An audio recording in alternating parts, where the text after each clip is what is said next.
జిల్లా ఆత్మకూరులో వైసీపీని ఓటమి భయం వెంటాడుతోంది. దీంతో స్వయాన ఎమ్మెల్యే మేకపాటి విక్రమ్ రెడ్డి రంగంలోకి దిగి స్థానిక ప్రజా ప్రతినిధులను బెదిరింపులకు గురిచేస్తున్నారు. డబ్బిస్తామంటూ పెద్ద ఎత్తున ప్రలోభాలకి గురిచేస్తున్నారు. సంఘం గ్రామ గిరిజన సర్పంచ్ రమణమ్మ ఆమె భర్త మేకలు మేపుతూ ఉండగా వైసీపీ నేతలు వారిని బలవంతంగా ఎమ్మెల్యే మేకపాటి వద్దకు తీసుకొచ్చి వైసీపీ కండువా కప్పారు. తాము టీడీపీని వీడేది లేదని తెగేసి చెప్పడంతో మేకపాటికి పరువు పోయినట్లయింది.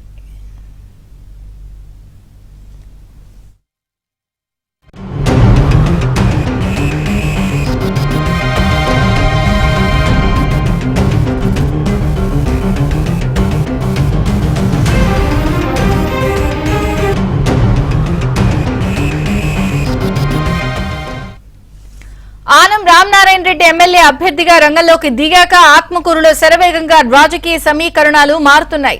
పెద్ద సంఖ్యలో వైసీపీ నేతలు కార్యకర్తలు టీడీపీలో చేరుతున్నారు.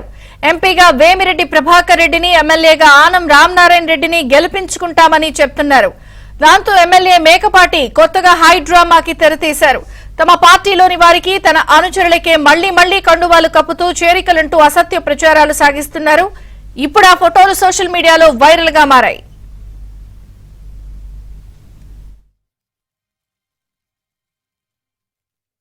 మేము మేకలు మేపుకుంటున్నాం డబ్బింగ్ కాడ.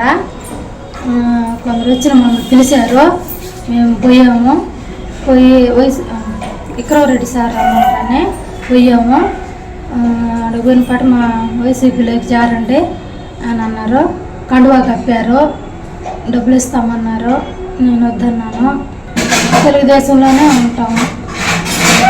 ఈరోజు సర్పంచ్ను పిలవటం, ఈ రకంగా ఎక్కడ ఉన్నారో పిలవటం, వాళ్ళ కండువాలు కప్పటం, వాళ్ళకి మేము డబ్బులు ఇస్తాము అని చెప్పటం, ఇది మంచి సాంప్రదాయం అయితే కాదు. ఇది మీ డబ్బులకి ఇక్కడ ఎవరు సంఘం గ్రామంలో మీరు ఇచ్చే డబ్బుల కోసంగా నేను కానీ, నా సర్పంచ్ కానీ, లేదా ఇంకెవరైనా సరే కూడా ఎవరు కూడా మీ డబ్బులకి లొంగి మీకంటూ ఇచ్చేస్తుందో ఇది మంచి విధానం కాదు.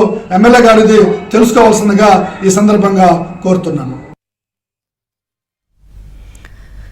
రైట్, నెల్లూరులో బలవంతంగా తీసుకొచ్చే ఎమ్మెల్యే సమక్షంలో చేరికలంటూ చేస్తున్నటువంటి వైసీపీ హంగామా పరువు పోగొట్టుకునే పరిస్థితికి వచ్చింది. మరిన్ని వివరాలు మా ప్రతినిధి మహేష్ అడిగి తెలుసుకుందాం. మహేష్, విజయచంద్రిక, నెల్లూరు జిల్లాలో వైసీపీ రోజు రోజుకి కూడా అడ్డదారులు దొక్కుతూ నీచమైన రాజకీయాలు చేస్తున్నట్టు విమర్శలు వ్యక్తమవుతున్నాయి. ప్రధానంగా చూస్తే ఆత్మకూరులో ఎమ్మెల్యే మేకపాటి విక్రమ్ రెడ్డి స్వయంగా రంగంలో దిగాడు.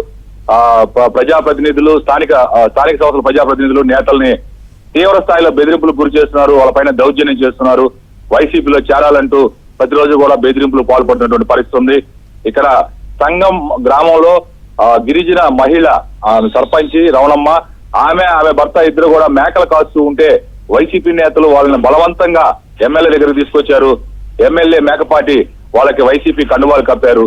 మీకు డబ్బు ఎంత కావాలో తీసుకోండి, కానీ వైసీపీలో చేరి తీరాల్సిందే, లేదంటే రాబోయే రోజుల్లో తీవ్ర ఇబ్బందులు ఎదుర్కొంటారని చెప్పి వాళ్ళని బెదిరించడం జరిగింది. ఒకవేళ మీరు కానీ పార్టీలో రాకపోతే వచ్చేది వైసీపీనే, వైసీపీ అధికారంలోకి వచ్చాక మీ అంతు చూస్తామంటూ కూడా ఆ పేద నిరుపేద వర్గాలకు చెందినటువంటి స్థానిక ప్రజాప్రతినిధులు అలాగే నేతల తీవ్ర బెదిరింపులకు పాల్పడుతున్నటువంటి పరిస్థితి. రమణమ్మ ఆమె భర్త వెంటనే టీడీపీ నేతల దగ్గరికి వచ్చి ఈ విధంగా జరిగిన విషయాలంతా కూడా చెప్పారు. ప్రస్తుతం చూస్తే ఎమ్మెల్యే ఆనం రామనారాయణ రెడ్డి ఆత్మకూరులో టీడీపీ అభ్యర్థిగా ఎప్పుడైతే రంగంలోకి ప్రవేశించారో అప్పటి నుంచి కూడా ఆత్మకూరులో శరవేగంగా రాజకీయ సమీకరణాలు మారిపోతూ ఉన్నాయి. పెద్ద సంఖ్యలో నేతలు, కార్యకర్తలు వైసీపీ నుంచి టీడీపీ బాట పడుతున్నారు. నిన్నటి రోజున కూడా ముఖ్యమైనటువంటి నేతలు ఎంపీపీ ఆయన కేత వేణుగోపాల్ రెడ్డి, అలాగే రావులపల్లి సర్పంచ్ రామిరెడ్డి మోహన్ రెడ్డి, వీళ్ళిద్దరూ కూడా ఎంపీ వేమిరెడ్డి ప్రభాకర్ రెడ్డి, ఆనం రామనారెడ్డి సమక్షంలో టీడీపీలో చేరారు. ఇలా ప్రతిరోజు కూడా వైసీపీ నుంచి పెద్ద సంఖ్యలో, భారీ సంఖ్యలో వైసీపీ నేతలు, కార్యకర్తలు టీడీపీలో చేరుతున్నటువంటి నేపథ్యం. ఈ పరిస్థితుల్లో వైసీపీకి ఏం చేయాలో అర్థం కానటువంటి పరిస్థితి. దీంతో చివరాఖరికి స్వయాన ఎమ్మెల్యే మేకపాటి విక్రమ్ రెడ్డి రంగంలోకి దిగి బెదిరింపులకు పాల్పడడం, వాళ్ళని డబ్బు ఇస్తాము, డబ్బు తీసుకొని పార్టీలో రండి, మీకు ఎంత డబ్బులు కావాలా అంటూ బేరసారాలు చేయటం తీవ్ర విమర్శలకు తావిస్తుంది. మరోవైపు ఎవరైతే వైసీపీలో ఉన్నారో ఆ విక్రమ్ రెడ్డి వెనకాల వాళ్ళనే తీసుకొచ్చి వాళ్లే టీడీపీ కార్యకర్తలుగా చూపిస్తూ కండవాలు కప్పి ఆ ఫోటోలు సామాజిక మాధ్యమాల్లో పోస్ట్ చేస్తున్నారు. ఆ వెంటనే వాటిని కూడా ఈ గతంలో వీళ్ళు వైసీపీ వాళ్ళనే మళ్ళీ వైసీపీలో చేర్చుకునేదని సెటైర్లు వస్తూ ఉన్నాయి. మొత్తం మీద వైసీపీ ఒక గందరగోళమైన పరిస్థితులు నెలకొన్నాయి. ఈ విధమైనటువంటి చర్యల్ని అందరూ కూడా తీవ్రంగా ఖండిస్తూ